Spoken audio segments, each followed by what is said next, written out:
यह आतंकी हमला एक सच्ची घटना पर आधारित है। ये कहानी जम्मू कश्मीर की है, जहां हर साल लाखों लोग घूमने आते हैं। इनमें सिख, ईसाई, हिंदू, मुस्लिम और कई अन्य जातियों के लोग आते हैं। लेकिन इस साल थोड़ा अलग है। जब लोग दूर दूर से कश्मीर घूमने आते हैं तो वहां कुछ ऐसा होता है जिसकी किसी ने उम्मीद नहीं की होती। और कश्मीर में ऐसा क्या हुआ, ये जानने के लिए आपको पूरी कहानी देखनी होगी। पापा, इस बार गर्मियों की छुट्टी आ गई है। मैं भी इस बार घूमने जाना चाहता हूँ पिताजी। कहीं घूमने के लिए चलो ना मम्मी पापा। कभी कहते हैं कि ऑफिस में काम बहुत है, तो कभी कहते हैं कि पैसे नहीं हैं। हर बार कोई ना कोई बहाना बना देते हैं, पर इस बार मैं उन्हें कोई बहाना नहीं बनाने दूंगी। रोहन के पापा, आपको इस बार तुम्हें बाहर ले जाना ही पड़ेगा, नहीं तो मैं अपने बेटे को लेकर खुद बाहर चली जाऊंगी। मीना, तुम समझदार हो। रघु तो बच्चा है, बहुत जिद्दी है, पर तुम इतनी जिद्दी क्यों हो? तुम्हें पता है कि इस बार हमारे हाथ बंधे हुए हैं और ऑफिस में बहुत काम है, तो हम बाहर कैसे जा सकते हैं? और मैंने एक बार बोन्स से तुम्हारे लिए छुट्टी मांगी थी, लेकिन उसने मुझे छुट्टी देने से साफ मना कर दिया। पता नहीं तुम्हें छुट्टी मिलती है या नहीं, तुम हमारे साथ आ रहे हो या नहीं, बस इतना बता दो। अगर नहीं जा रहे हो तो भी बता दो, मैं खुद रघु को बाहर ले जाऊंगी। हाँ मम्मी, तुम सही कह रही हो। पापा हमें नहीं ले जाएंगे। अच्छा होगा कि हम दोनों ही बाहर चलें। नहीं रघु बेटा, मैं ही तुम्हें बाहर ले जाऊंगा। और साहब, छुट्टी दे या ना दे, सबसे पहले मेरा परिवार है, उसके बाद मेरा ऑफिस या मेरा दूसरा काम। चलो मीना, जल्दी से अपना सामान पैक करो, समय बर्बाद मत करो। पापा पहले बताओ, हम कहाँ घूमने जा रहे हैं? रघु बेटा, हम ऐसी जगह जा रहे हैं जहां गर्मी का नामो निशान नहीं है। चलो तुम ही बताओ, हम कहां जाएंगे? पापा, क्या हम घूमने हिमाचल या मनाली जाएंगे? नहीं बेटा, तुम्हारे पापा कश्मीर जाने की बात कर रहे हैं। वाह पापा, आप हमें कश्मीर ले जाएंगे। मैंने कभी नहीं सोचा था कि आप मुझे कश्मीर ले जाएंगे। पापा, मैं बहुत खुशकिस्मत हूं कि आप मेरे पापा हैं। मेरा कोई ऐसा दोस्त नहीं है जो कश्मीर गया हो। मैं पहला व्यक्ति हूं जो कश्मीर जा रहा हूं। मुझे कश्मीर ले जाने के लिए धन्यवाद पापा। चलो बातें मत करो, अब जल्दी से अपना सामान पैक करो, नहीं तो ट्रेन छूट जाएगी।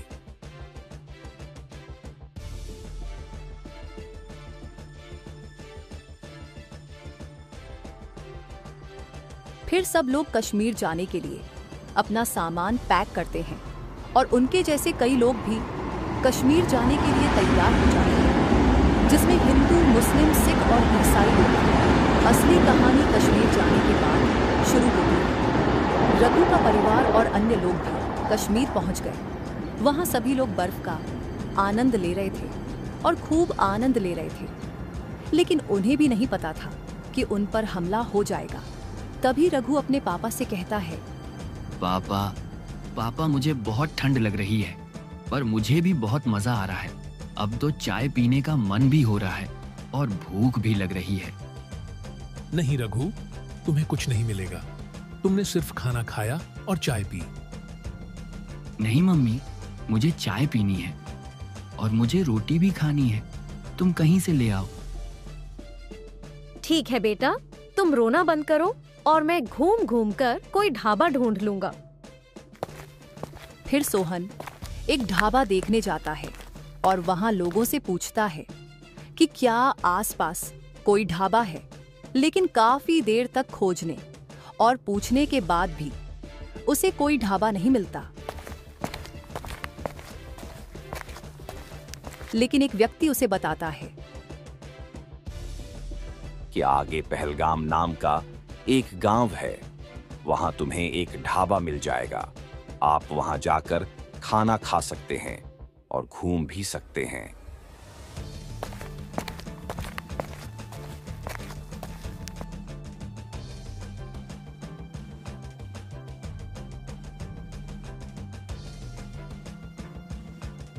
फिर सोहन और उसका परिवार पहलगाम की ओर चल पड़ते हैं। कुछ देर बाद वे पहलगाम पहुंच जाते हैं।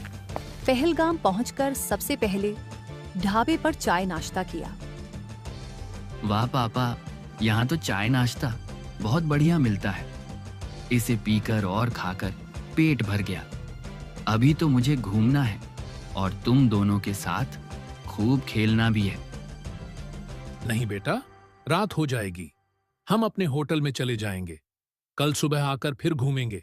वैसे भी हम 4-5 दिन के लिए यहाँ हैं। हम आराम से पूरी जगह घूम लेंगे।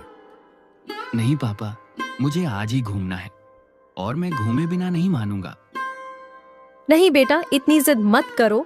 जब पापा ने कहा है कि हम कल घूमेंगे और वैसे भी रात होने वाली है। वह इतना मीना बोल पाती है, तभी चिल्लाने की आवाज आती है और पता चलता है कि आतंकवादियों ने हमला कर दिया है। तभी सभी लोग भागने लगते हैं, लेकिन एक आतंकवादी सोहन को पकड़ लेता है और उससे कहता है, अपना नाम और धर्म बताओ कि तुम हिंदू हो या मुसलमान। सोहन उस समय बहुत डर जाता है। उसके मुंह से कुछ नहीं निकलता। तुम कह रहे हो कि मैं तुम्हें अभी गोली मार दूं? नहीं नहीं, मुझे गोली मत मारो। मैं तुम्हें बता रहा हूं। जल्दी से बताओ, तुम्हारा धर्म क्या है? भाई, मैं हिंदू हूं। हिंदू नाम सुनते ही आतंकियों ने सोहन को एक बार गोली मार दी, फिर दूसरी गोली मार दी और फिर सोहन की पत्नी भी आतंकवादियों से बोलती है, मुझे भी मार दो। अब मैं क्या करूंगी जब मेरा पति ही नहीं रहा। लेकिन आतंकवादियों ने उसे नहीं मारा। लेकिन आतंकवादी उसे मारे बिना ही वहां से चला जाता है। सुनो, तुम अपना नाम और अपना धर्म बताओ। मेरा नाम मुशीम है और मैं मुसलमान हूं। मुझे मत मारो, मैंने कुछ नहीं किया है। मैं आपसे विनती करता हूं, मेरे छोटे छोटे बच्चे हैं, उनका ख्याल कौन रखेगा? कृपया मुझे मत मारो। अरे मुशीम, तुम हमारे धर्म के हो, तुम्हें कोई कुछ नहीं कहेगा। यह मेरी जिम्मेदारी है। हम कश्मीर से सिर्फ हिंदुओं को मारने आए हैं। हमारा उद्देश्य सिर्फ हिंदुओं को शुद्ध करना है। अरे नहीं, हिंदुओं को मत मारो। वे भी हमारे भाई और दोस्त हैं। उन्होंने तुम्हारा क्या बिगाड़ा है?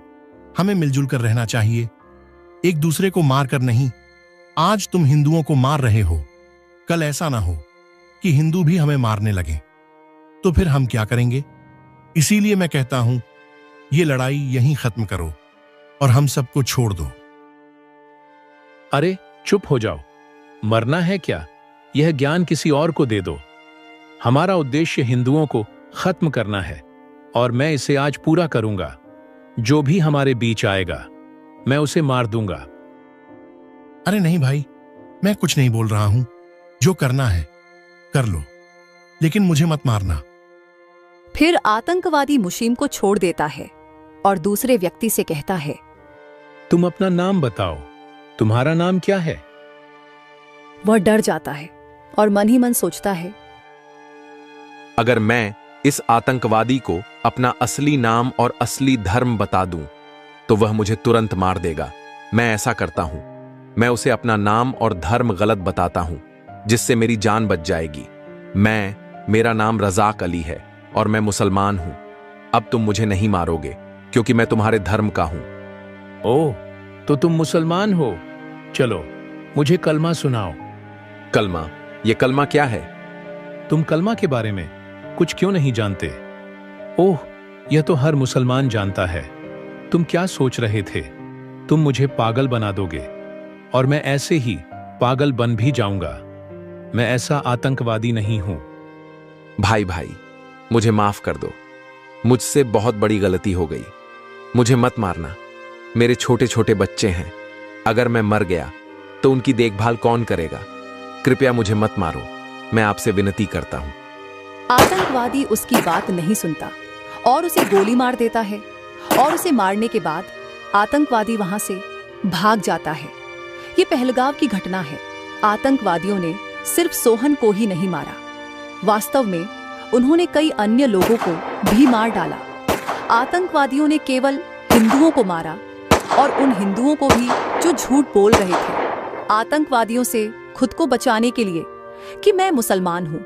आतंकवादी उनकी पेंट उतार कर चेक कर रहे थे, चाहे वो हिंदू हो या मुसलमान, और उसकी हत्या कर देते। आतंकवादियों ने उसे उसी समय गोली मार दी। वे मुसलमानों को नहीं मार रहे थे, बाकी सभी धर्मों के लोगों को मार रहे थे। यह हमला आतंकवादियों ने ही किया था। हमले के बाद कश्मीर से हिंदुओं को भगाने के लिए आतंकवादी वहां से भाग जाते हैं और मीना रोती रहती है, लेकिन कोई उसकी मदद नहीं करता। थोड़ी देर बाद रिपोर्टर वहां आ गए। मीना की मदद करने की बजाय वे अपना वीडियो बनाना शुरू कर देते हैं।